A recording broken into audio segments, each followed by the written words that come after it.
Hey, good morning and welcome to Thursday. You know, it's the second best day of the week because tomorrow is Friday. I'm Joe Jaquin, CEO of the Patriot Trading Group, and our toll-free number, 800-951-0592. The website at allamericangold.com. And wow, do we have a lot of ground to cover today. We got big news. Harry Marpolis, if you don't remember that name, he is the guy who for probably close to 10 years had been telling the Securities and Exchange Commission about Enron and was being ignored. He is back in the news today. This time his target, one of the icons of the American stock market, General Electric, saying that General Electric is running the largest accounting fraud in U.S. history. Bigger than Enron, bigger than WorldCom, bigger than Bernie Madoff. So I'm going to bring you the details on that. We got a lot of other things to talk about as well. News out of China on the trade war, the president's response. I mean, we had manufacturing data out. We had retail sales data out. We had a lot of earnings come out. We'll try to get to as much of those things as we possibly can today. You know, it's only an hour-long show, so we only can cover as much as we can get to. But the news out of with Marpolis today, taking center stage. If you have long-term health care insurance, this is going to be a show that you will not want to miss.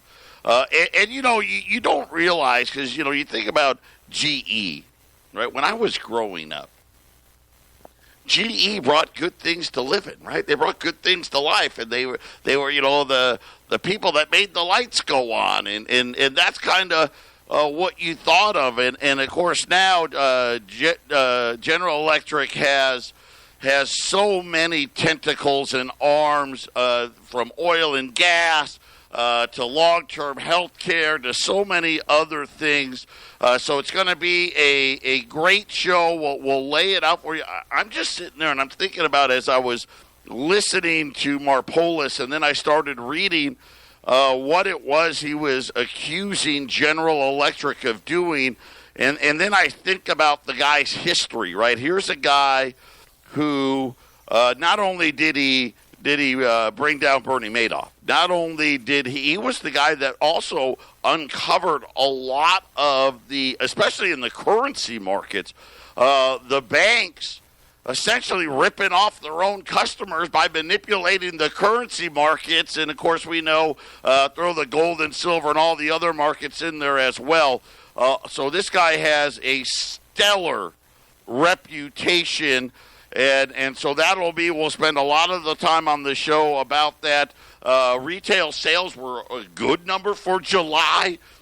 Amazon, the big winner in I guess it was, and I don't follow this because I'll be honest, and I've said this a bunch of times, my wife does the shopping in our house. I mean, I don't, but I do know this. I know that Amazon comes to my house. That I guarantee you. And they had, I guess it was Prime Day in July. That they give the big discounts and whatnot. That was the large bulk of the good report out of retail sales today. The Dow, I thought it would be doing better. You know, the Dow was down 800 points yesterday. Everyone's starting to come to the realization that I was right. You know, and I've said this before. Listen, I'll be wrong for a little while. But at the end of the day, I know what my research tells me, and I do this, you know, day in and day out. Am I a Harry Marpolis? No, I'm not that smart. but I'm pretty good at doing this stuff and reading the tea leaves here. And the Dow now just, listen, get ready.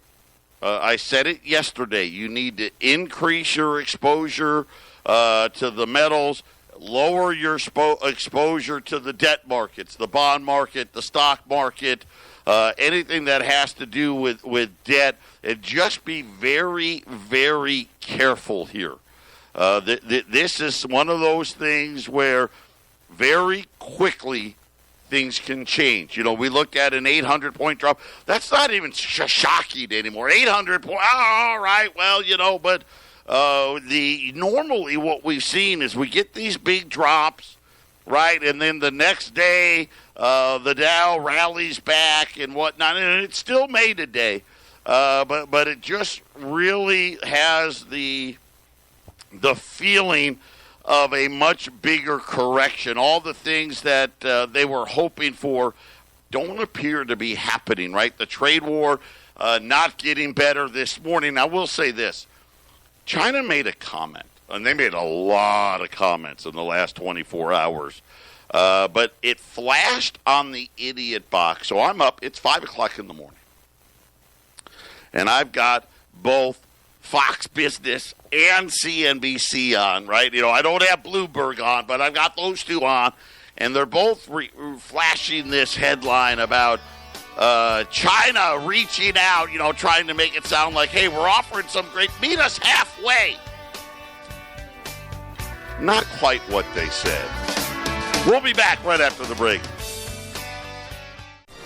800-951-0592. Gold's up 3.5. 1,519, 1,520. Silver's down 7 at $17.20. The Dow between down a few points to up about 100 points, kind of fluctuating back and forth. Good news out of Walmart. So Walmart saying, hey, we're doing good. I don't know if you saw the Walmart family, the sons and daughters of Sam Walmart. They make, I forget the number, I want to say like $100 million a day. Yeah, just because, hey, our father started Walmart. But it's incredible. Maybe I'll get to that on a different show. I've got it saved. I just haven't had a chance to get to it. We had good earnings out of Walmart, bad earnings out of Macy's, bad earnings out of Cisco, not the ones that deliver the food to the restaurants. Cisco, the ones that do the routers and the switches and all that stuff.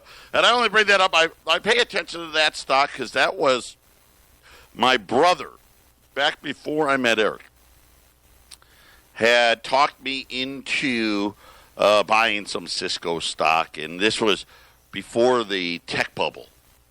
And so during the tech bubble, it'd go up and split, go up and split, go up and split, go up and split. And then when I got married to Sarah and we had Joey, we used that. I sold it to buy a house right before the crash. That stock has never gotten anywhere close to where it was when I had sold it. I sold it at $72. I think it's in like the 20s right now. But anyway, let's get to the big news. You know, when we sit here and we think about, you know, what happened, you know, whether it be WorldCom, Enron, Madoff, right, and why do these things happen? You think about all of even the housing bubble, right? Well, how was that created? Well, it was created really simply by what? Allowing people who had no right getting a home loan to get a loan, right? The liar loans. And see what banks and big companies do. I'm not talking about Patriot Trading, okay? I'm not talking about the guy that owns an Arby's franchise, or I'm not talking about the guy that owns a landscaping company, or maybe the realtor that owns a real estate office. I'm not talking about small business people. Okay, I'm talking about these big companies. Companies like General Electric, like Enron, like WorldCom, like Countrywide, right? And the list goes on and on. When they make these loans, see, they don't like to hold them. No, they want to package them and sell it, right? They want to package the debt and sell it. And when they package these things, right, these rating agencies who are supposed to protect us, right? That's why they created them. They're the ones that are supposed to what? Notify, hey, you know what? Hey, this stuff in here, that's not very good stuff, right? This stuff's junk, right? Or, hey, man, this great stuff, right? And, of course, we know about what happened with the with the AAA rated paper and all that stuff of the past. Yet here we sit in 2019.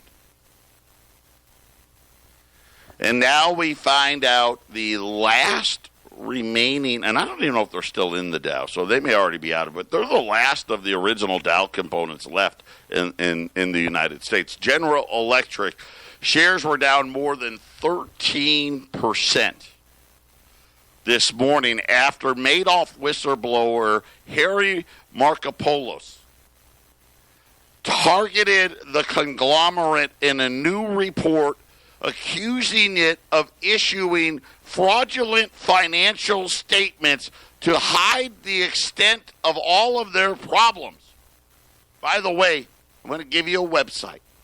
So some of you may have, well, you know what, maybe you're a former GE or current GE employee.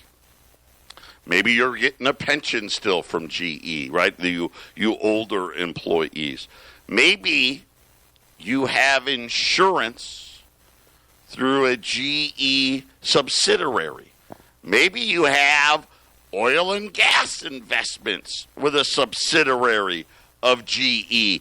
Most people probably have some kind of exposure, known or unknown, to General Electric. So they set up, this is how confident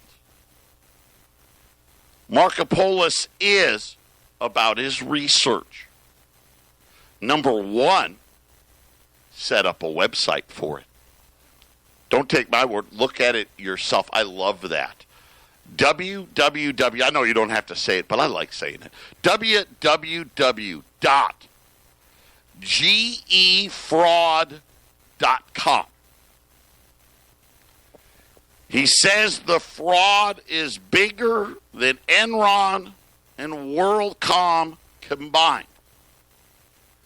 The financial investigator, that's what they're calling Markopolos, who was probing GE for an unidentified hedge fund, writes that after more than a year of research, he has discovered an Enron-esque business approach that has left General Electric on the verge of insolvency.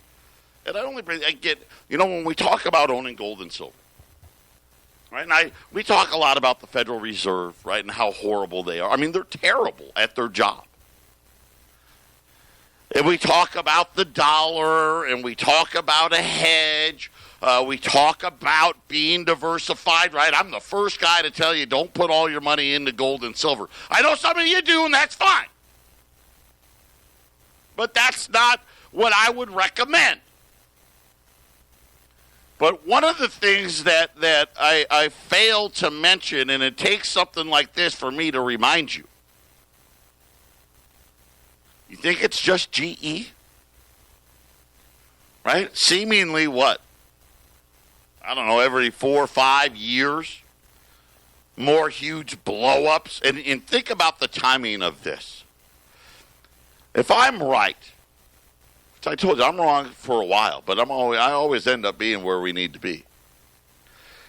And right here we are, we're slowing down. The trade war doesn't go away. The recession's right on the heels, and then all of a sudden, GE, and really not Not that GE, listen, GE's stock way, way down. It's the debt. It's all the debt that they have, and who's exposed to all of this debt will just ripple through these markets. It's another reason why, hey, you know what, I'm glad I got gold. Right? You know, my debt stuff not doing so hot, but, you know, gold and silver taking care of me. That's kind of how you do it. My team has spent the past 7 months analyzing GE's accounting, and we believe the $38 billion fraud we've come across is merely the tip of the iceberg. Now think about this. He says, listen, we found $38 billion. But see, here's what he knows. Hey, if they got to pay for that, all of a sudden it causes a ripple effect because they don't have $38 billion to pay for it. Right? And then all of a sudden, all of their other stuff is bad. Right? You see the chain reaction. So in his 175-page report, Markopoulos alleges that GE has a, quote, long history of accounting fraud dating back to as early as 1995. Are you kidding me? Remember, you know, the CEO, that Jack Welch, right? He was one of the icons, right? One of the guys that, you know, buy stocks, right? That was Jack Welch. By all accounts, a great CEO, revered in the stock business. And now we're finding out, was he a fraud? It's going to make this company probably file for bankruptcy, he told CNBC this morning. I was listening to it. And he said probably. That's not really what he meant. He knows they're going to be, this is it for them. When you heard the rest of what he had to say, trust me what I tell you. WorldCom and Enron lasted for about 4 months. We'll see how GE does. Wow. WorldCom and Enron lasted about 4 months, talking about after it got exposed. They lasted 4 months. We'll see how GE does. This probably couldn't come at a worse time. I mean, think about 4 months. This is going to be Christmas, right? If Trump is to be believed, which, again, I know he pushed back the part of that $300 billion, but it's supposed to go into effect in December. And now you throw in a GE bankruptcy on top of it. So let me just keep saying, keep reading here for you guys. Enron. Okay. Now, most of us remember Enron. We're not really sure. We know it had to do with fraudulent bookkeeping and trading. I don't even know how it worked, trading power and stuff like that. It was really complicated stuff, which is another reason why you should really own a lot more gold and silver than what they tell you, because you know what? Gold and silver are simple. Nothing complicated about it. You know, all of these things here that they do, so complicated, right? What's one of the great ways to fool people? Just make it complicated. Make it boring, right? Who wants to talk about economics? Nobody. Who wants to talk about derivatives? Nobody, right? Enron was the 7th largest U.S. corporation by revenue when it declared bankruptcy in 2001. And I sit there and I'm thinking about, wow, right as the tech bubble pops, right? Enron files for bankruptcy. I mean, you can see the damage that can be done. 4,000 employees lost their jobs and all that stuff. 21 people were convicted. Arthur Anderson, remember them? They were gone. One area Markopolos focused on, GE's long-term care insurance unit, for which the company had to boost reserves by $15 billion last year. In other words, here's what's happened. GE wrote, and well, I should say their long-term care unit, wrote all these policies, who knows when, the 80s, the 90s, the 2000s, and they didn't charge enough, right? They underestimated how much it was really going to cost them as these people got older. I'll tell you what Markopolos has to say next. This is the Phyllis Schlafly Report, a daily commentary continuing the conservative pro-family legacy of Phyllis Schlafly. Now, here's the president of Phyllis Schlafly Eagles, Ed Martin. In just 1 week recently, the number of migrants from Africa crossing the Rio Grande into Texas was more than double the total number of Africans caught crossing our entire southern border during all of last year. Border Patrol agents are baffled at how or why these migrants, who are mostly from the Republic of Congo, are flooding across our southern border with Mexico right now. The why is easy. Like 6 billion other people around the globe, they seek peace, freedom, security, and the prosperity of the United States. The how is less clear because it requires secret donors to fund flying them first to a country in Central America, from where they're directed to ride or walk towards the United States and enter our nation illegally. Even though some of these African migrants may have legitimate claims for asylum, they still have no right to be here. Under international law, they should seek asylum in the first safe country in which they arrive, which is clearly not the United States. Unfortunately, our open southern border has become so famous now worldwide that migrants from every far-flung continent consider coming here illegally. With liberal cities rolling out the welcome mat, why not take advantage of a free plane ride and then wade across the Rio Grande? Entitlement programs flow to illegal immigrants like a fire hose at a tremendous taxpayer expense. There may be some liberal billionaires who are funding the expenses to relocate these migrants to states like Maine, but once here, American taxpayers are footing their immense bills. So many of these African migrants from Congo have arrived in Portland, Maine, that it's converted its expo center into a shelter for them on an emergency basis. Taxpayers are already paying for police protection, interpreters, medical services, 3 full meals a day, and sleeping accommodations for these illegal African migrants.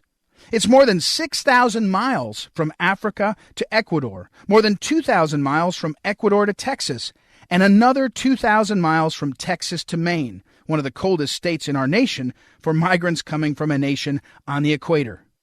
Is this the American dream, or is this a recipe for a nightmare? This has been the Phyllis Schlafly Report from Phyllis Schlafly Eagles. Illegal immigration burdens our schools and social services and opens doors to criminals and terrorists. Outdated visa programs divert jobs from Americans. PhyllisSchlafly.com chronicles these outrageous unfair practices and provides answers. Go online to PhyllisSchlafly.com. Thanks for listening, and join us next time for the Phyllis Schlafly Report. 800-951-0592. Get your hard assets in order. I'm telling you, get it in order. Harry Markopolos. Funny name. Guy is incredibly good at what he does. GE has been running a decades-long fraud by providing top-line revenue and bottom-line profits for its business units. Okay, so here they are. They announce their earnings quarter after quarter. They file their Q10s and their SEC stuff quarter after quarter. And I'm sitting there and I'm thinking, how could they get away with this? So listen what he says. Getting away with leaving out cost of goods sold? What? How do you leave out cost of goods sold? And how does somebody not raise their hand and say, hey, you know what? I took a basic economics class or basic accounting class. And I know that there's got to be a line for cost of goods, right? Anybody who runs a business knows that on the P&L, there's the big line that says cost of goods. And it's usually what? A really big number. Nobody said anything? That's not all they left out. S, G, and A. That's the cost of selling whatever it was, right? Got to have salespeople out there peddling the wares. General expenses and administrative costs, right? You got to have people doing the what? Oh, you got to do the data entry. Any R&D, right? Research and development and corporate overhead allocations. Think of what did they report? Did they report any expenses? GE's market value on Wednesday was already down to $78.8 billion. See, here's the problem. People think, well, it's only $78 billion. Got to remember, it's all the other people with exposure to this stuff and how many others, right? I think GE may be the worst player of this. I'm hoping. I don't think they're the only one. I think all of a sudden now you're going to see a bunch of these insurance companies, adding to their loan loss reserves here real quick. But we'll see. It's already lost $10 billion in market cap this morning since Markopolis released his research. Here's the main points that he makes on the website, which I gave you, right? www.gefraud.com. This is my accounting frauds team's 9th insurance fraud case in the past 9 years. By the way, they're 9 for 9. Well, 8 for 8. I'm sure this will be 9 for 9. Bigger than Enron and WorldCom combined. In fact, GE's $38 billion in accounting fraud amounts to over 40% of GE's market capitalization. Of course, now listen, that's outdated. Right? Now that number is well over half of their market capitalization. So it's getting worse already. Making it far worse than Enron or WorldCom ever thought to be. GE was utilizing many of the same accounting tricks as Enron did. So much so that we've taken to calling this the G Enron case. Right? GE, right? G Enron case. And think about this. Didn't we learn anything from Enron? How could that be? How could this be possible? That they were using the same things Enron was using and nobody noticed.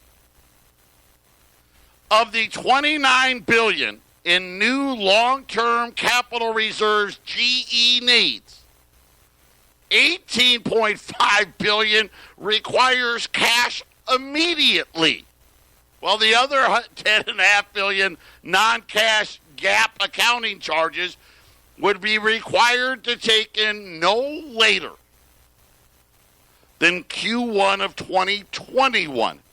So already, they can't come up with $29 billion in cash. They don't have it. They don't have it.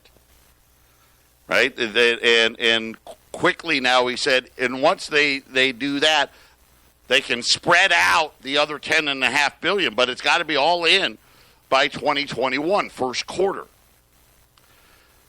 These impending losses will destroy GE's balance sheet, debt ratio, and likely also violate debt covenants. So in other words, a lot of loans, these companies get loans. And they're astronomical, the amount of loan, the dollar size of these loans. A lot of times there's covenants in there that says, hey, your debt to equity ratio can't fall below this level. Because if it falls below this level, you're in default. In other words, the banks are trying to what?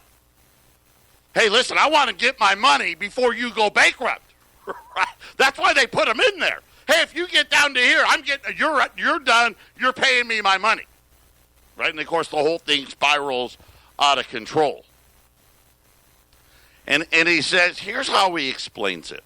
And this is something that I think all of you can understand, because I understood. I think you will too. So he's talking about their long-term care insurance business. He said that we compared it to Prudential and Unum. So two big players in long-term health care insurance. Prudential and Unum. The two insurers with similar pre-mid-2000 vintage long-term care policies. Right? So again, remember what I told you earlier. GE sold these policies decades ago. And they essentially undercharged. They didn't collect enough. Their actuaries, whoever it was that was saying, oh, no, this is about how much. When these guys get old, it's going to cost this, and this. They missed it. When we get back, I want to tell you what Marco Polo says about GE's policies. 800-951-0592. Gold's up 4-15-20. Silver getting ready to turn positive. 17.23, down 4 cents now. 17.23 and rising on silver. Of course, if you're just joining us, Harry Markopoulos is the expert in catching fraud on Wall Street. Today, his biggest case yet, bigger than Enron, bigger than WorldCom, bigger than Madoff, General Electric, who, according to Markopoulos, for decades has been committing fraud and essentially misappropriating and misleading all of their investors as to the losses that are getting ready to rear its head in GE, talking about their long-term care division. So their health care division. And he said, listen, we went back and we took two other heavyweights in this industry, Prudential and Unum, and we compared it to GE. Why did we take these two companies? Because they have very similar portfolios. In other words, these guys were writing long-term care policies back in the day with GE. He says those other companies' policies have much lower risk characteristics than GE. Prudential's 2018 loss ratio on similar policies was 185%, and they are reserving $113,455 per policy. Now, again, I don't know. I'm not an expert here. But I'm talking to you people with the annuities, right? You guys with the mutual funds, the annuities, long-term care, right? You pay up front. And, usually what it is you make a big balloon, an upfront payment, big down payment, and then monthly premiums. And they take that money and they invest it, right, in bonds. Well, another reason why this may be worse now is what's happened in the bond market. And so right now, obviously, they're well over 100%, 185%, right? That's not good. Now, of course, hopefully they made enough of that up right before these people got old. And they're setting aside $113,500, I'm rounding up, $113,500 per policy for long-term care. Obviously, hey, somebody dies, right? Good for us.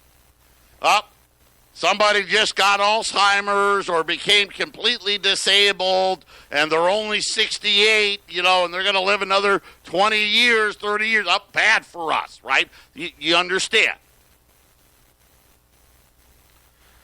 They said GE's loss ratio are several times higher. Okay, when you throw a times, right, that's 100. When you say several, okay, that's 200 to 300 times bigger than the 185 that Prudential had. They said GE is only setting aside $79,000 per policy. He said, right, obviously, right, the math doesn't add up. How did they get away with it? According to Markopolis, GE would change its reporting formats every couple of years to prevent an analyst from being able to make comparisons across time horizons. In other words, GE went out of its way to make it impossible to analyze performance of their business units. Now, I'm going to say this. Obviously, it wasn't impossible. Markopolis did it. Right? But again, another one of these red flags. Who in their right mind would do that? Do you know the expense it would take to do that? Could you imagine the accounting department saying, what? Hey, we're going to change how we report everything, and then do it every couple of years? It'd be a nightmare. Right? No company would want to do that.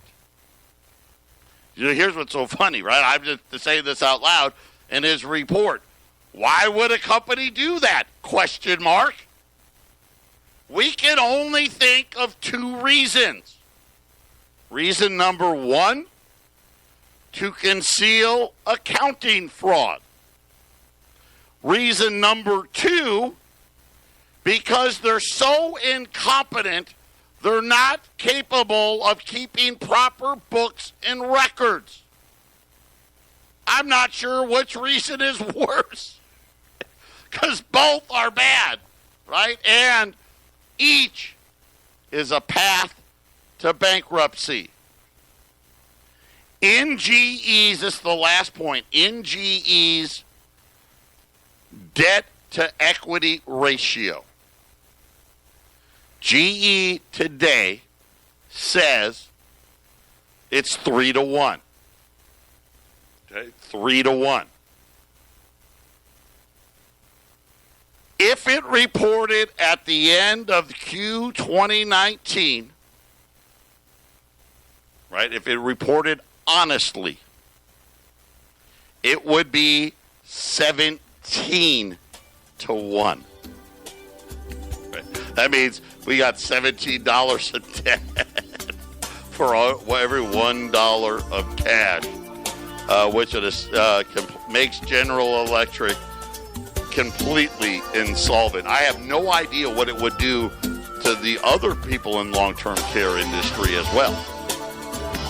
I know, it's a lot to take in. You know, I never know what I'm going to talk about until I get here in the morning. Final segment coming up.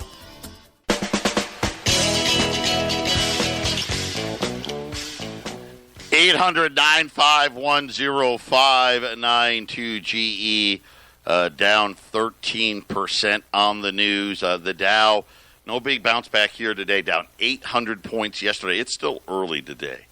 The NASDAQ's negative. The S&P's up 3. The Dow's up 50. Gold's up 5 now. 15.21. Silver continuing now 17.25. So silver getting ready to turn positive as well after big days yesterday. Today's special, I don't have very many. I've got 25 U.S. $5 Liberties, the old ones, 1866 to 1907. Saved $20 a piece today, $400 on them. Great fractional material, 800-951-0592. GE's response to Marco Polis, not very good. Said, he's never talked to us.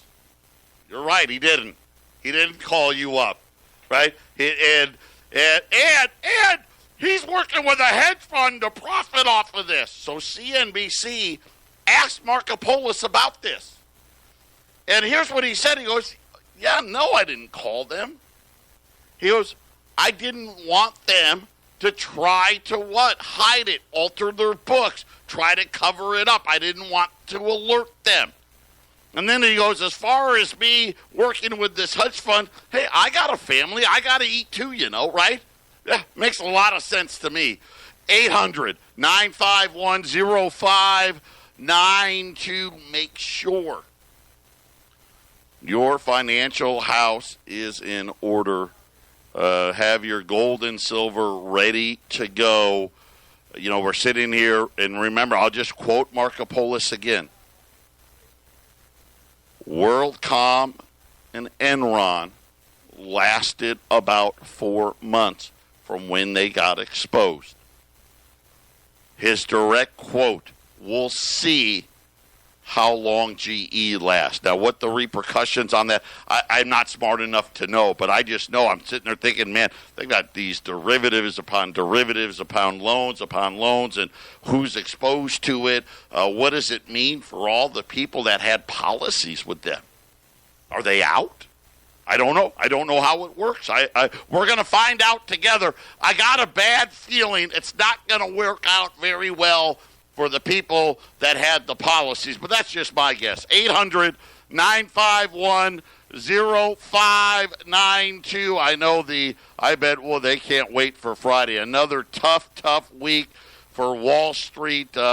Real quick, the China, you know, the olive branch that they allegedly threw out. Here's what China said today. Hey, U.S., meet us halfway.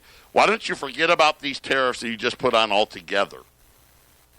Let's go back to where we were at the G20, where we agree to do nothing, and you keep talking to us, and we'll keep listening.